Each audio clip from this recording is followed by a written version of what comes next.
బ్రేకింగ్లో చూస్తున్నాం. రైతులకు 3 గంటల కరెంటు చాలు అన్న కాంగ్రెస్ ప్రభుత్వ వ్యాఖ్యలపై మాజీ మంత్రి హరీష్ రావు ఆగ్రహం వ్యక్తం చేశారు.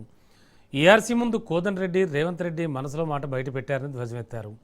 రైతు డిస్కం పేరిట చేస్తున్న నాటకాలు 24 గంటల కరెంటుకు కోత పెట్టేందుకేనా అంటూ హరీష్ రావు ప్రశ్నించారు.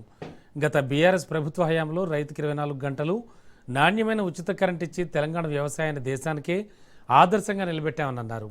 కరెంటు కోతలతో రైతులకు వాతలు పెట్టాలని చూస్తున్న ప్రభుత్వ కుట్రలను యావత్ తెలంగాణ రైతాంగం గమనిస్తోందని, కాంగ్రెస్ ప్రభుత్వానికి తగిన గుణపాఠం చెప్పే రోజు దగ్గరలోనే ఉందని హరీష్ రావు అన్నారు.